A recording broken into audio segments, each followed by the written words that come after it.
Esto es Cabildeo Digital.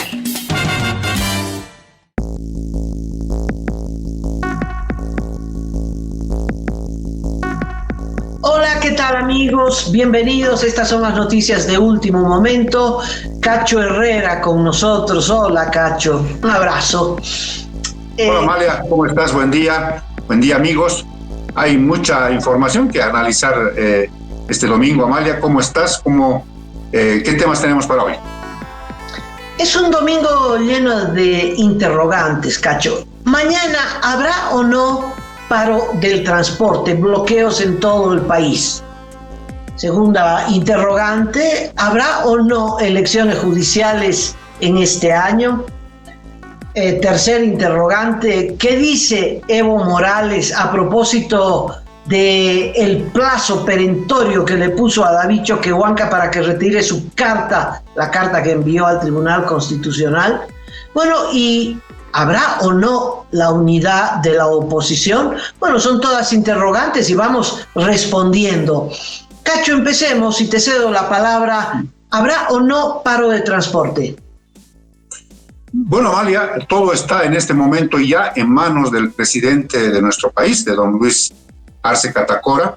Se ha reunido la pasada jornada con otro sector del transporte, que son los cooperativistas. Bueno, los cooperativistas no solamente hay en la minería y en otros rubros de la economía de nuestro país, también hay en el transporte. Con ellos ha llegado un buen acuerdo, nos ha convencido fácilmente de que no va a haber dólares, no va a haber combustible normal, en el corto plazo. Han entendido seguramente las razones, los argumentos del presidente y salieron muy satisfechos de la Casa Grande este sábado. Paralelamente en Cochabamba se estaba realizando una reunión con la Cámara de Transporte, con el sector más duro, más radical. Esta reunión la estaba encabezando tanto Edgar Montaño, el ministro de Obras Públicas, como Héctor Mercado, el principal dirigente del transporte pesado. Han firmado un acta de que se reunieron, de que hablaron, de que pusieron las temáticas sobre la mesa, pero no han firmado ningún tipo de acuerdo, esperando el transporte pesado reunirse hoy a partir de las 11 de la mañana en la Casa Grande con el presidente para definir si va o no va el paro. Seguramente va a ser una reunión larga, Amalia, muy larga, y van a llegar, me imagino, a algún tipo de entendimiento que desactive el paro indefinido, los bloqueos de carreteras, el cierre de fronteras y la conexión de movilizaciones con los gremialistas y otros sectores. Así está pintado el panorama, o sea que está todo en este momento en manos ya del presidente y, lo que pueda hacer en esta reunión con el transporte pesado. Lo interesante, el máximo dirigente del transporte pesado ha salido de la clandestinidad y el gobierno le ha dado todas las garantías, es más, se ha sentado con él. ¿Qué es lo que han exigido como punto esencial para resolver el conflicto? Reunirse con el presidente, y eso lo han logrado. Se van a reunir con el presidente o se están reuniendo con el presidente y no veo que haya un gran entusiasmo para ir al paro. Es más, nadie está loco para querer ir a hacer bloqueos, sacrificarse, ponerse en riesgo. Ellos y sus cisternas o sus trailers, pues creo que hay una necesidad por lo menos de recibir un fogonazo al final del túnel, aunque sea con linterna, pero una pequeña luz que les dé esperanza y que les permita a ellos continuar trabajando. El drama es que por la falta de dólares y por la irregularidad en el abastecimiento de diésel, su trabajo se ha visto disminuido dramáticamente. Un dirigente del sector industrial, del sector de las pymes, de la pequeña industria, ha afirmado que la producción ha caído en un 40% a consecuencia de estos dos factores, la falta de dólares y la irregularidad en el abastecimiento de carburantes. ¿Qué ofrecerá Arce Catacora? Pues que no sé, pero tiene la obligación de resolver este conflicto, esta amenaza de paro en todo el país, de bloqueo en todo el país, porque bueno, nos estamos yendo por el caño, Cacho, no se puede trabajar, no se puede ni vender jugo de mocochinchi en la esquina, porque todo es paro, todo es bloqueo, hay tremenda inestabilidad en el país. ¿Qué diferencia con el Paraguay? Por eso los inversionistas, los empresarios, y estamos hablando de Bolivia, se están yendo al Paraguay, porque bueno, la actividad económica necesita una estabilidad social también, tal vez es el primer requisito. Sin embargo, mira, hay maestros, médicos que están en pie de conflicto para la próxima semana y la marcha de los gremialistas que está llegando a La Paz, de tal modo que resolver o por lo menos hacer un cuarto intermedio en el conflicto con el transporte pesado va a ser un alivio, pero no de completo, porque hay todos estos otros sectores que están en pie de lucha. Hay que añadir a eso, Amalia, que van a comenzar los médicos un paro de 4 días, 96 horas este lunes, o sea que durante toda una semana no va a haber atención médica regular, porque el viernes es feriado. Entonces, de lunes a jueves paro, el viernes feriado, por tanto, toda una semana sin que el sector público, en el caso de la salud, esté atendiendo con normalidad. Sí van a atender emergencias, pero imagínate, van a tener que reprogramar cirugías ya establecidas para toda una semana, laboratorios, tomas de muestras. No, eso va a ser toda una complicación para la gente que desesperadamente busca atención médica en el sector público de nuestro país. La marcha gremial se ha dividido, Amalia, amigos.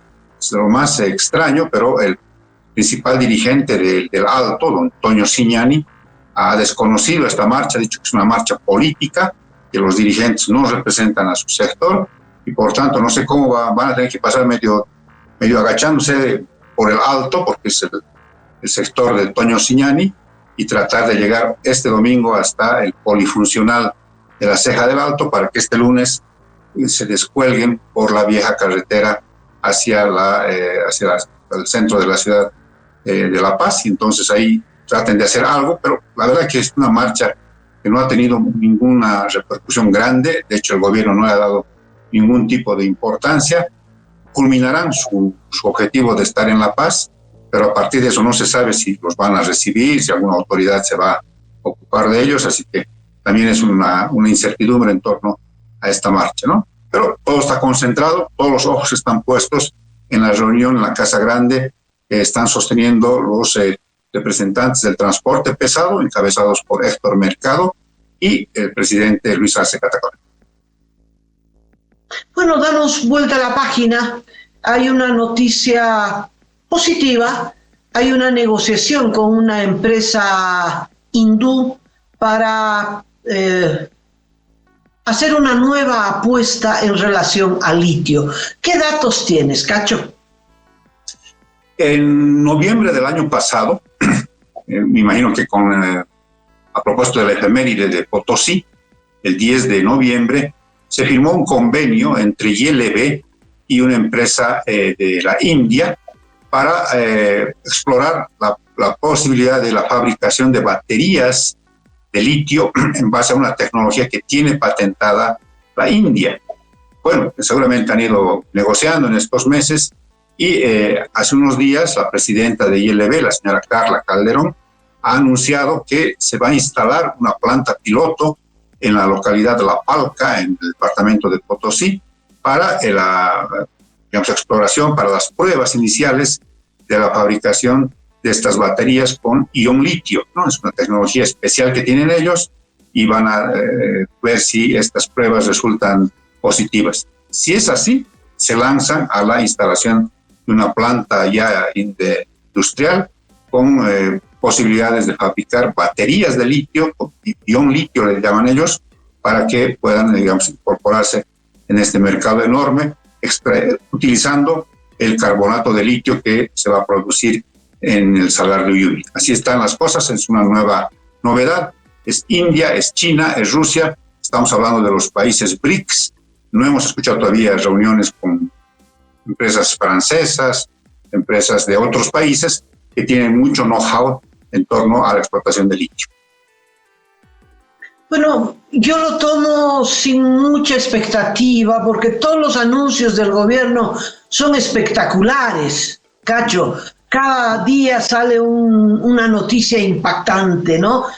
Viene tal empresa, invierte tanto, vamos a resolver, hay miles de toneladas de producción, los ingresos van a ser millones de dólares. No pasa nada, ¿no?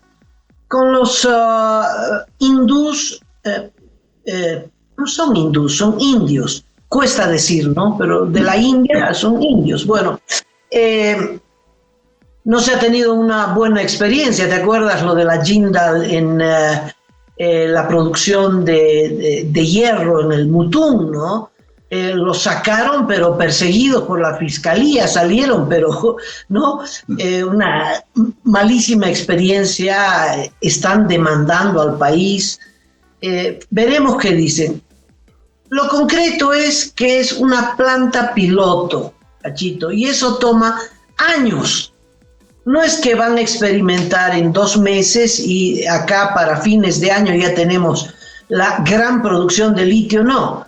Están negociando una planta piloto. Planta piloto, ¿qué quiere decir? Experimental, de pequeña escala.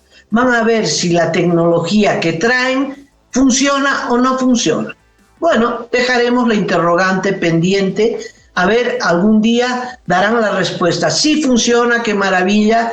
Y a ver si ellos quieren instalar una planta para que el gobierno la maneje, o ellos quieren instalar una planta para que ellos mismos la manejen, o van 50 por 50, en fin, el modelo económico veremos después, pero lo primero que hay que saber si esa tecnología funciona o no funciona. Eso es un plan experimental de mucho tiempo, tienen que montar la planta, bueno, veremos, no está mal que sigan experimentando, mientras Chile y el resto de los países siguen produciendo como locos, no solamente litio, sino dólares. Entonces nosotros sigamos con la experimentación. Pero te cuento una novedad, Amalia, y es que según la señora Calderón, la planta va a estar instalada, la planta piloto, hasta noviembre de este año. Y las pruebas, y esto es lo maravilloso de su anuncio, se van a conocer a fines de diciembre de este año. O sea que a fines de 2024 sabremos si estamos en posibilidades de fabricar de manera industrial baterías de ion litio para abastecer el mercado de los vehículos eléctricos. Entonces, así de rápido van a ser las cosas, según lo que ha comentado la señora Carla Calderón. Pero el rostro conflictivo del tema del litio lo está dando el Comité Cívico Potosinista, cuyo directorio ampliado se ha reunido en las pasadas horas y ha determinado la realización de una marcha en Potosí de todas sus organizaciones afiliadas, porque dicen que se está queriendo entregar el litio a cambio del diésel ruso. Sabemos que está de alguna manera proscrito para circular en el mundo el diésel ruso por los problemas que tiene Rusia con prácticamente todo el occidente, la parte occidental del planeta, y entonces, pero dicen, lo que ha ido a hacer el presidente a Rusia es alotear el salario de Uyuni. No lo vamos a permitir, así que vamos a rechazar con una marcha el que se esté pretendiendo entregar el litio boliviano a cambio de diésel ruso o de algún otro tipo de diésel que llegue a nuestro país por gestión de Vladimir Putin. Así que hay marcha el 25 en el departamento de Potosí, organizado por CONCIP. Discúlpame, Cacho, que yo exprese mi absoluta desconfianza de los exitosos titulares del gobierno. Es que de esos he escuchado mucho en estos últimos 18 años. Han anunciado exitosas inversiones desde el 2008, Cacho. Eso de los iones, hicieron un laboratorio que costó como $3 millones. Evo Morales lo inauguró y era también una planta experimental, un laboratorio experimental, en fin. Esperemos. Me gusta tu entusiasmo, que contrasta con mi absoluto descrédito de los titulares y de los anuncios que lanza el gobierno. Yo creo que están desesperados por tener algún éxito, desesperados. y entonces siguen con estos anuncios. Veremos si funciona, es un experimento, ¿no? Y primero van a experimentar y luego van a decir si funciona o no funciona.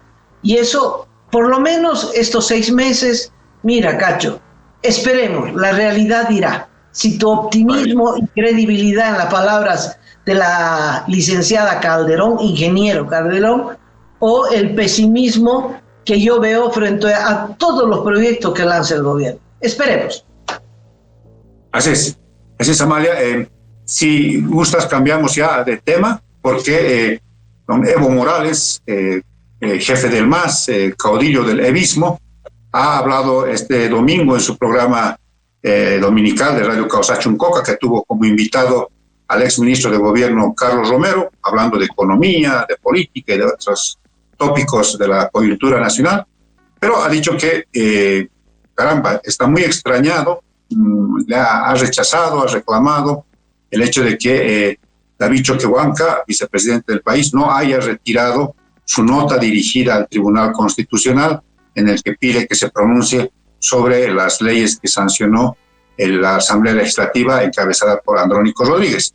Y ha recordado que el presidente Luis Arce está en el plazo para la promulgación de esas leyes y ha pedido que de una vez se promulguen todas esas leyes que ha aprobado la Asamblea Legislativa para dar vía libre, para viabilizar las elecciones judiciales, para viabilizar un crédito que también se aprobó para un tramo carretero en Cochabamba, y también una resolución, bueno, eso no necesita una promulgación, que es de alguna manera terminar con el proceso de las elecciones judiciales. Está bastante preocupado porque dice mantener a los prorrogados realmente nos va a llevar al despeñadero, así que de una vez hay que hacer las elecciones judiciales reactivando todo el proceso que quedó trunco.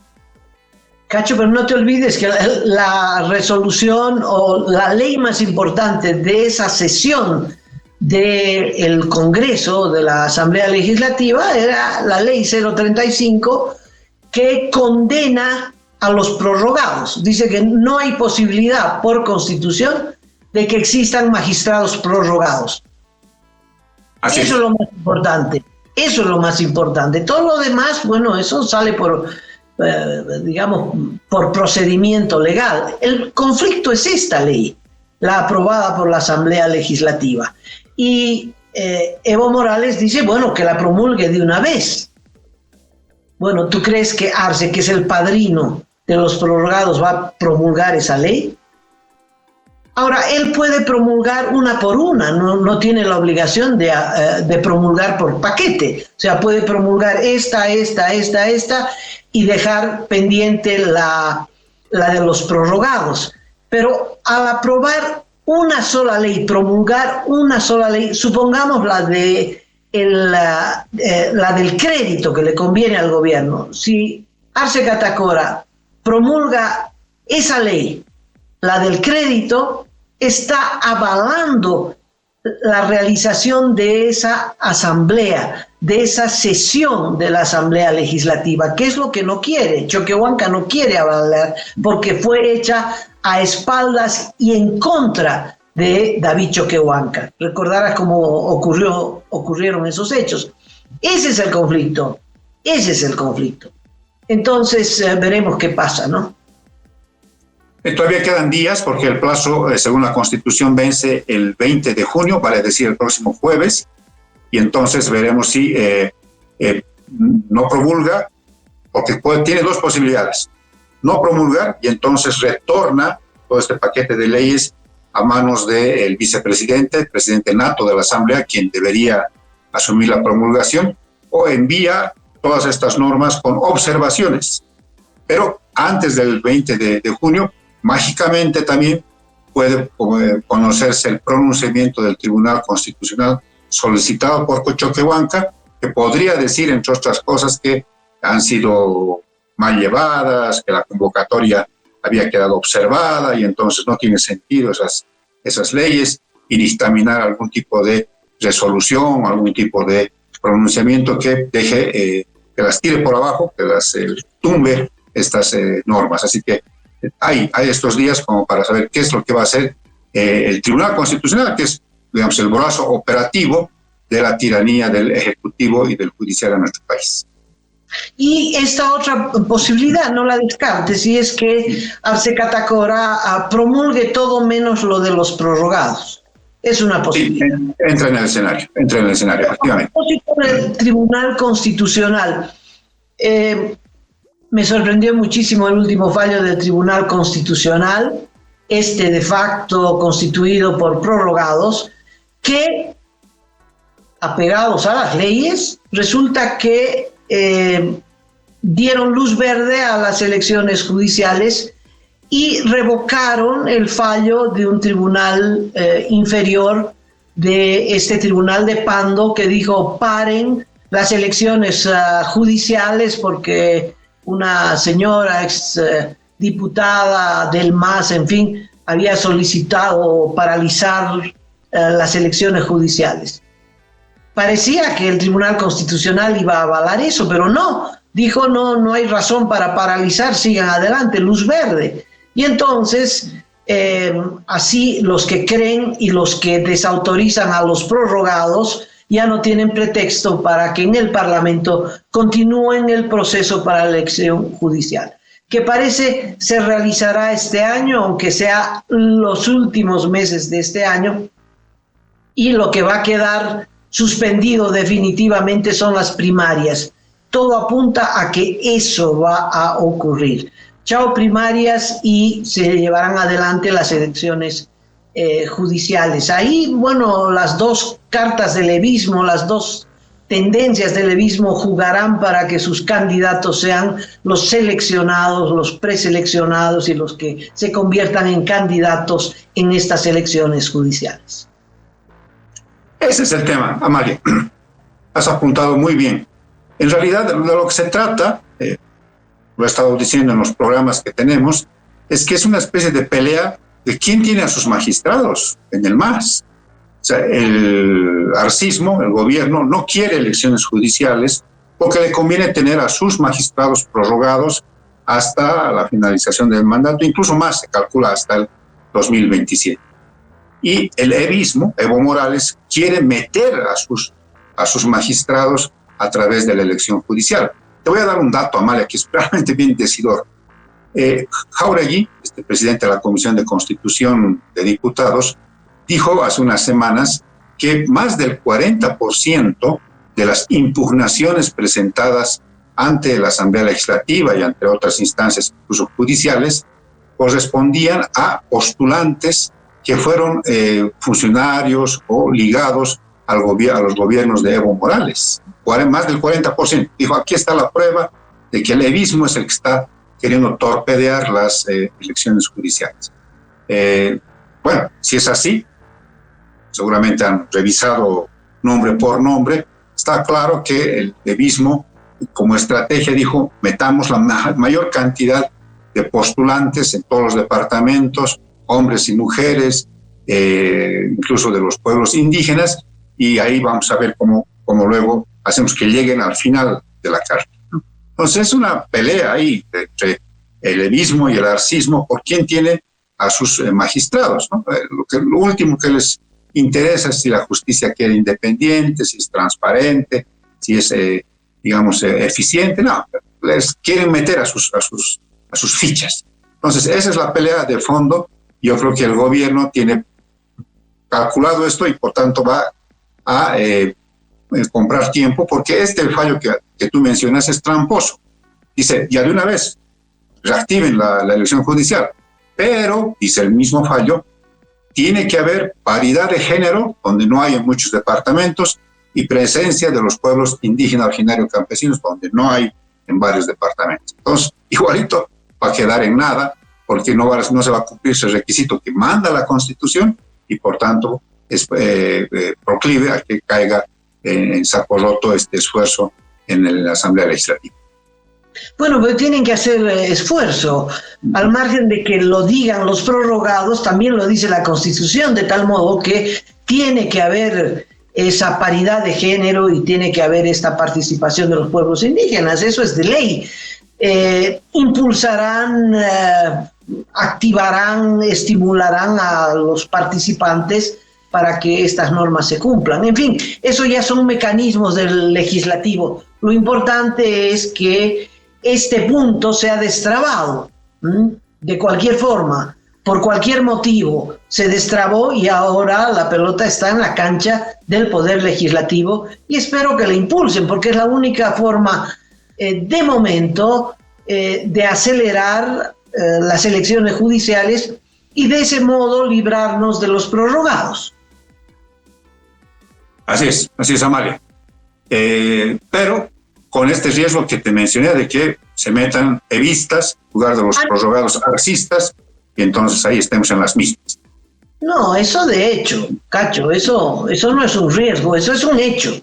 Eso es un hecho. Ahora lo que me sorprende es que la oposición no se mueva también en ese sentido, ¿no? Es decir, si no militantes de la oposición, por lo menos gente proba que pueda competir con los arcistas y con los evistas. Como fuera, hay que hacer esas elecciones judiciales y sabemos que el mecanismo de selección de los candidatos es un mecanismo tramposo porque está en manos de esta comisión legislativa, esta selección, y ahí juegan las cartas políticas. De eso ya demos por hecho eso, Cacho. Muy bien, Amalia. Cambiamos entonces de tema, dejando ya toda esta parte de la guerra en el ámbito legislativo, para hablar de lo que han sido, Amalia, hasta este momento, 10 entregas del programa Candidatos que estamos produciendo en esta alianza interesantísima entre Cabildeo Digital y Datapolis.bo, este programa que hemos inaugurado hace unas semanas, un par de meses. Y déjame decirte, Amalia, que hemos entrevistado a las siguientes personas para que la gente vaya recordando. Hemos entrevistado a Ronald McLean, a Tuto Quiroga, a Vicente Cuellar, a Agustín Zambrana, a Amparo Vallivian, a Samuel Doria Medina, a Carlos Bert, a Manfred Reyes Villa y a Juan del Granado, además de un sondeo que hemos publicado sobre qué dice la gente que nos observa recurrentemente en el programa Candidatos, en último momento, sobre los que se plantean como precandidatos a las elecciones del próximo año. Interesantísimo porque, como tú al principio del programa, dijiste, hay varias maneras de entender la unidad y me gustaría conocer tu criterio de cómo has observado a través de estas entrevistas cómo está yendo este esfuerzo por la unidad, si realmente va a haber o no. Hoy día sale la entrevista a Juan del Granado, que le recomiendo verla. Estará tanto en los medios Cabildeo Digital como Datapolis.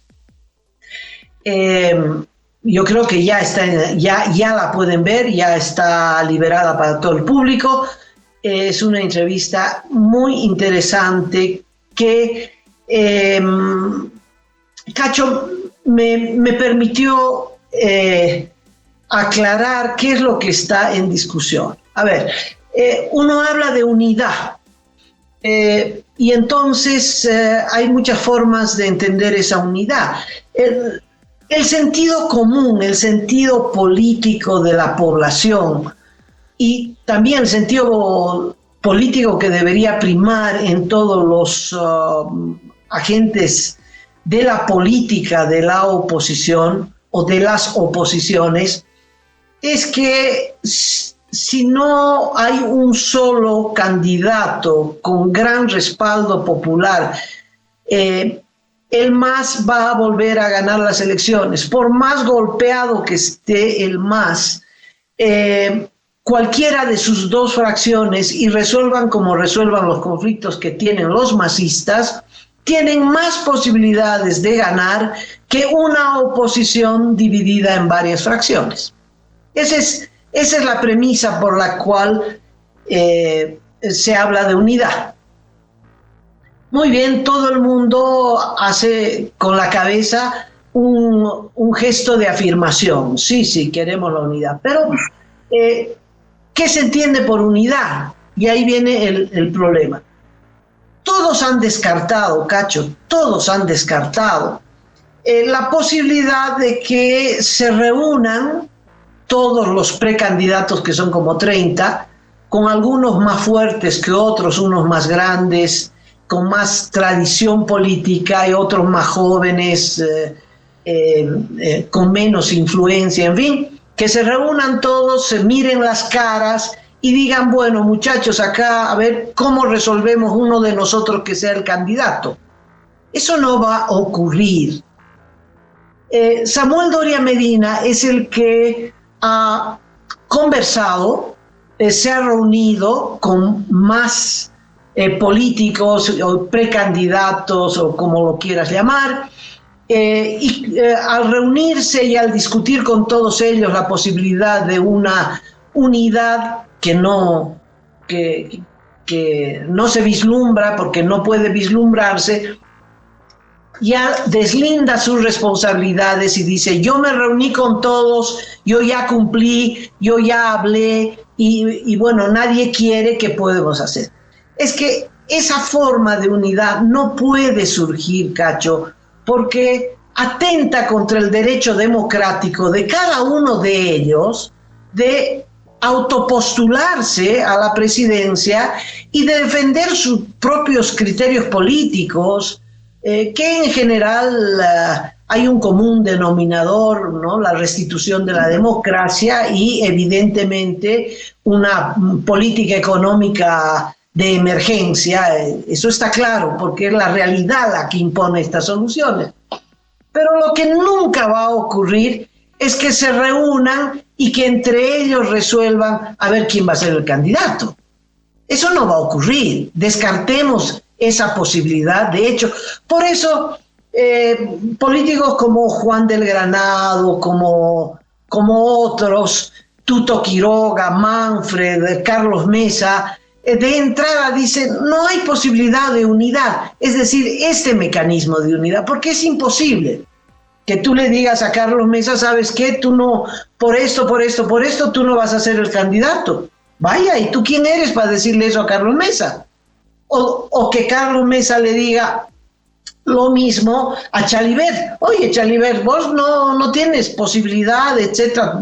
No, todos tienen el derecho a autopostularse, Cacho.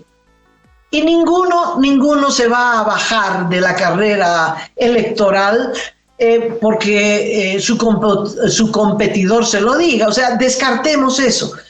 De tal modo que el esfuerzo de Zambrana, de Agustín Zambrana, de los búnkers que arrastró a 4 precandidatos, entre ellos a Vicente Cuellar y a Amparo Vallivian, se han reunido, han firmado un documento esperando que los grandes se sumen a su iniciativa, cosa que no ha ocurrido. Hay otro candidato, un abogado que citó con carta a Manfred Reyes Villa, a fulano, a sutano, y vengan acá que vamos a discutir la unidad. No, eso no va a funcionar, eso no va a avanzar para ningún lado, ¿no? Los 4 que han firmado en Santa Cruz están esperando que los otros se unan a su proyecto. Bueno, digamos que tengan éxito. Digamos que a esa reunión vaya Tuto Quiroga, vaya Manfred, vaya, además de ganarse un golazo político, búnker, que por supuesto no asistirán porque no quieren darle ninguna credibilidad a Agustín Zambrana, pero digamos que lo logre. ¿Qué pueden sacar en esa reunión? ¿Quién de todos se van a mirar las caras y van a decir qué maravilla que el candidato sea fulanito o fulanita? Eso no va a ocurrir, Cacho.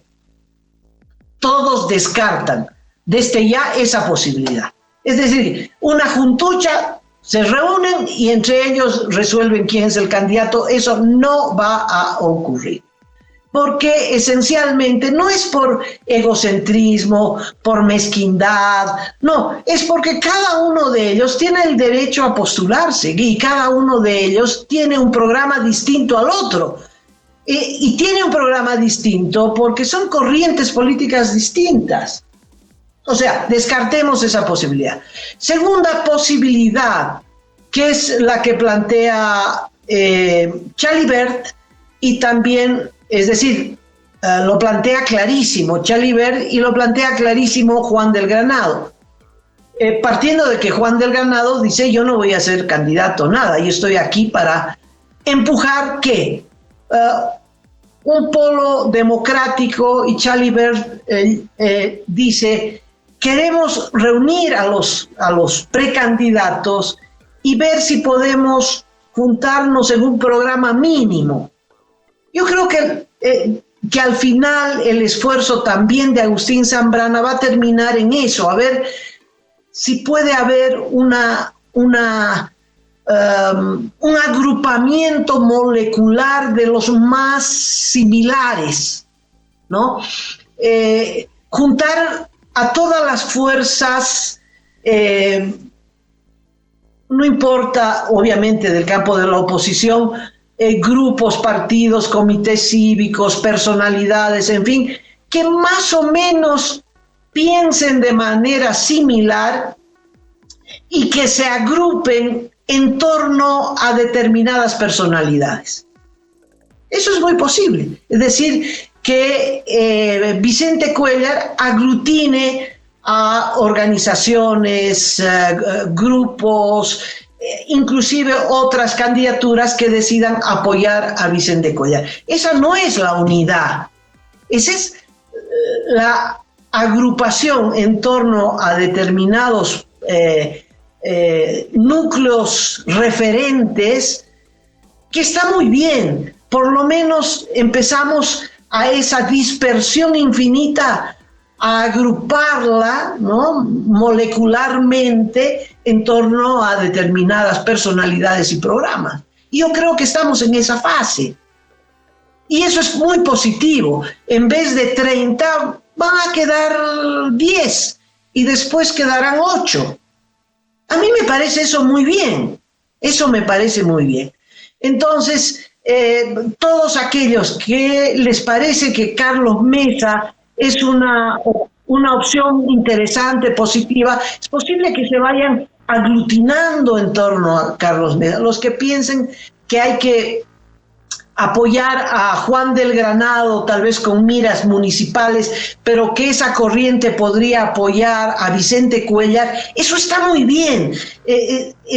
No es la unidad de la que estamos hablando, ¿no? Pero ya es una agrupación, esa dispersión ya se va agrupando, ya va tomando cuerpo en corrientes políticas más claras. ¿Qué es lo que plantea Ver también? Dice, hagamos un programa mínimo común y vamos a aglutinarnos en torno a ese programa único común. Muy bien, pero a eso le falta el personaje, el candidato, el liderazgo político.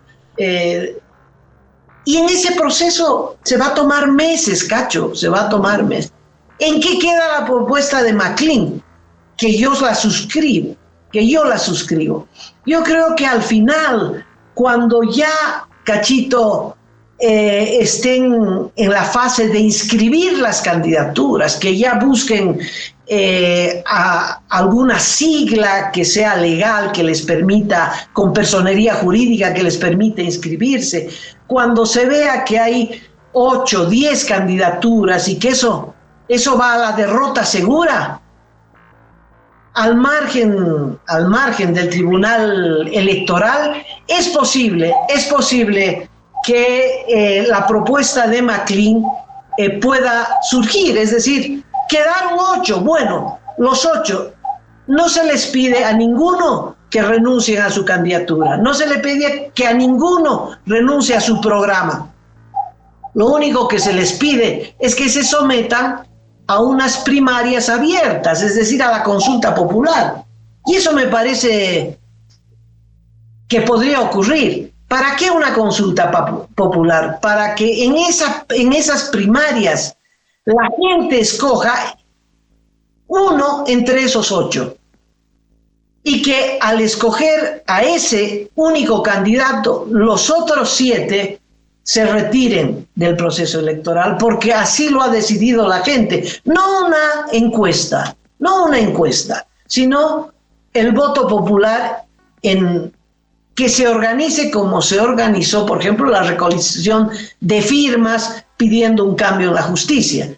Y eso podría darse. Es decir, si al final de esta reagrupación quedan 7, 8, 5 candidaturas, ¿cuál de esos 5 va a ser el candidato de la oposición? Bueno, vamos a unas primarias abiertas, aunque sea muy próximo a la elección, para presionar para que los otros se retiren. Y yo creo que eso se puede dar. Yo creo que eso es lo que está ocurriendo, ¿no? Estamos en la fase primero de la agrupación de los similares, de los que coinciden más en torno a algunos programas y algunas candidaturas. Y eso está muy bien, es muy positivo, es muy positivo. Yo creo, Cacho, amigos que nos siguen, que estamos en esa fase que yo la veo muy positiva.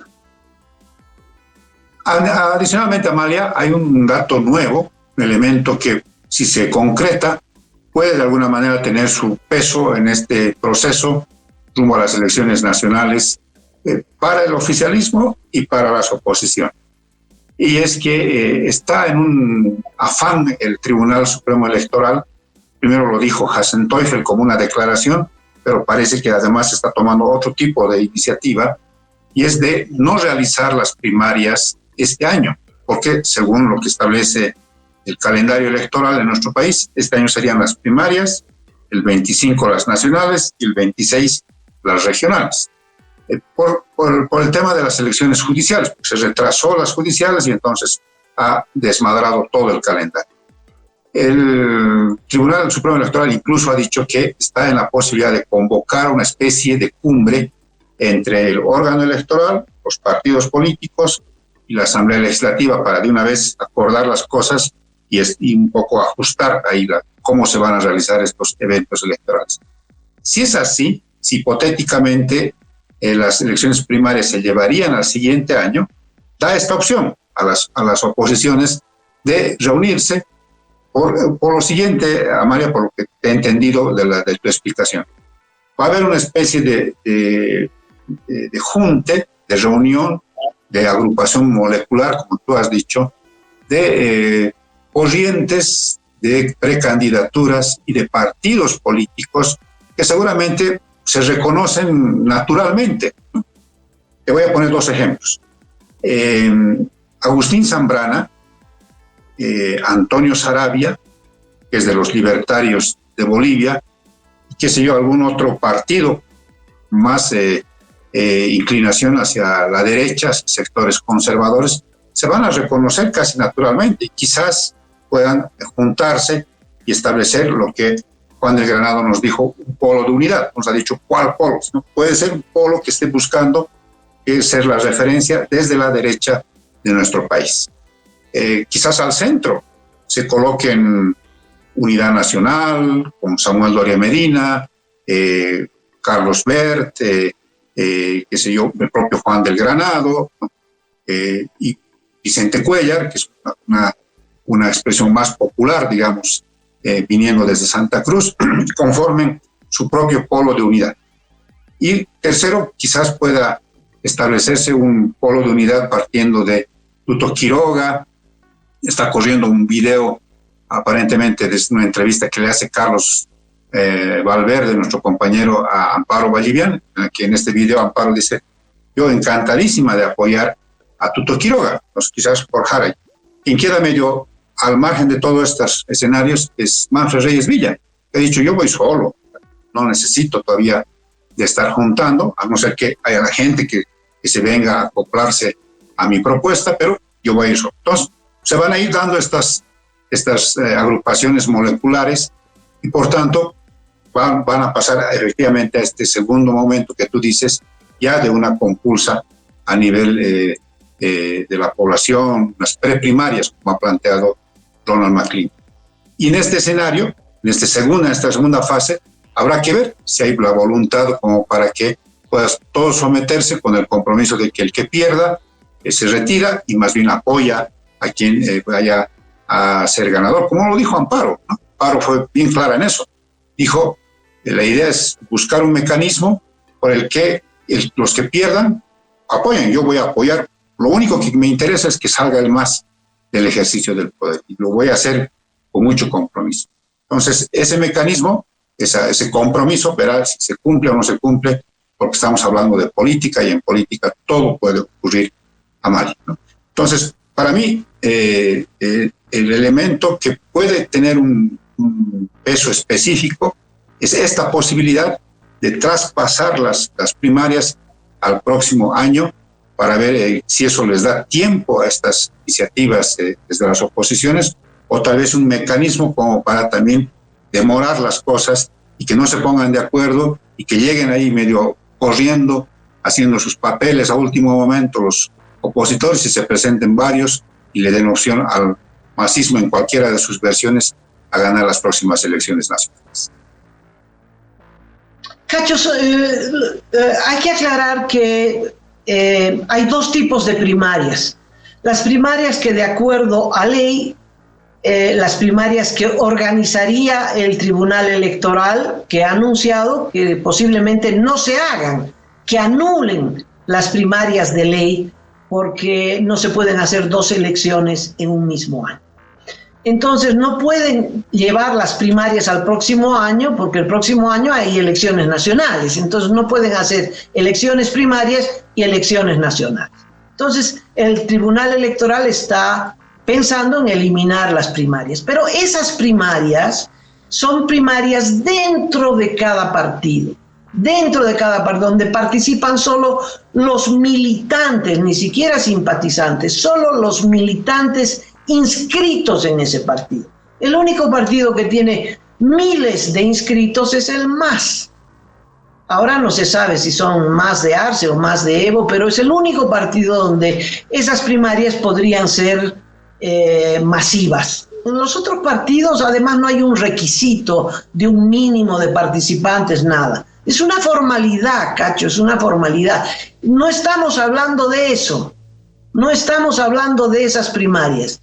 Estamos hablando de unas primarias abiertas que no están en la ley y que no necesitan el aval ni nada del Tribunal Electoral. Son elecciones convocadas por alguien que no se sabe quién, pero que tiene el aval de todos los partidos de oposición, para que todos los partidos de oposición, todos los candidatos de oposición se sometan al escrutinio popular y que la gente vaya a votar, se autoorganice para que toda la población opositora escoja su candidato en esas elecciones internas, pero es voto popular, al candidato que lo va a representar. Entonces, así ya estén inscritos, Cacho, 7, 8 candidatos, ya estén inscritos. Si se hace unas primarias abiertas, pues esas primarias abiertas determinan quién queda para que los otros retiren sus candidaturas, cosa que se puede. En fin, pero para eso falta mucho que recorrer todavía, mucho que recorrer. Y yo creo que, bueno, el debate está abierto y les recomendamos ver la entrevista con Juan del Granado, que apunta a esta discusión. Sí, además que es bastante lógico, ¿no? De que se vayan reuniendo en función de afinidades ideológicas, programáticas, partidarias, e incluso hasta de pasados y presentes políticos, ¿no? Vicente Cuellar, por ejemplo, fue en su momento militante, miembro del MIR, Juan del Granado lo propio, Samuel Doria mismo de lo propio. Entonces, Carlos Berg también fue diputado del MIR. Entonces, quizás ahí se reconozcan y vean que es más fácil establecer una especie de unidad en base a una especie de columna vertebral política en el pasado. Eso es un ejemplo. Y lo otro es que la posibilidad, como lo mencionó en su momento Amparo Vallivian cuando la entrevistemos, es que se establezca con mucha claridad la cantidad de variables. Ella dice que son 32, de las cuales hay que escoger cuáles nos van a servir para unas preprimarias, unas primarias abiertas, ¿no? Si ese mecanismo, por ejemplo, ¿no? Es decir, todos los ciudadanos del padrón electoral estarán habilitados para participar en estas elecciones primarias, con algunas salvedades. Por ejemplo, que no haya posibilidades de votación en el exterior, por ejemplo, o si se permite ¿De qué manera? Imagino que puede ser a través de los sistemas electrónicos. Entonces, todas estas cosas tienen que quedar claras para todos, para que luego no haya que a mí no me han dicho, me han engañado, he sido traicionado, no sé qué, no sé cuánto, y todo este esfuerzo pegadito a la elección del próximo año quede en nada y otra vez un fracaso de las oposiciones por sacar del poder al MAS en cualquiera de sus versiones. No, Cacho, acá lo importante, como dicen, es la voluntad política. Se somete Tuto Quiroga a un escrutinio, compite con el resto de los candidatos de oposición, porque si gana el candidato es Tuto Quiroga. ¿Se somete a ese riesgo, corre ese riesgo o dice, saben qué, yo no me someto a nada y yo sigo con mi candidatura? Pero eso se verá el próximo año, Cacho. Es adelantarnos. Lo importante es que la discusión ha empezado. Yo creo que eso es lo más rescatable de toda esta discusión. Un añadido último de mi parte es el tema de los partidos, ¿no? Porque todo esto, mira, te voy a poner otra vez un ejemplo. Ponte que se reúnan Carlos Bert, Amparo Vallivian, Vicente Cuellar, Agustín Zambrana, todos, pero no tienen partido. Y hipotéticamente, es un ejemplo, ningún partido dijese no les vamos a dar porque, bueno, porque estamos en otra.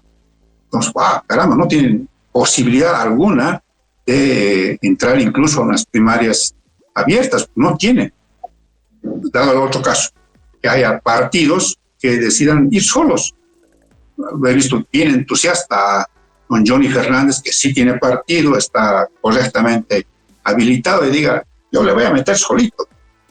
Además, con ganas de dividir a la oposición.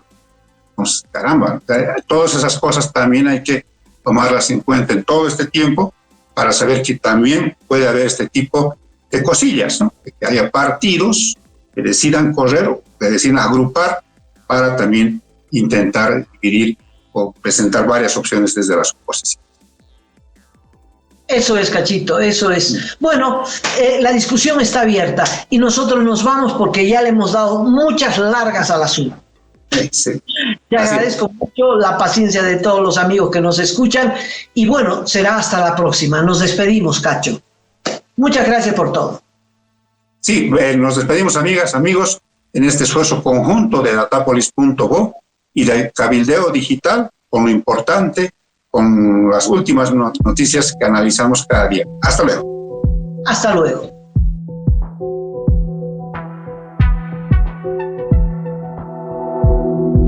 Aporta a Cabildeo Digital y apoya al periodismo independiente.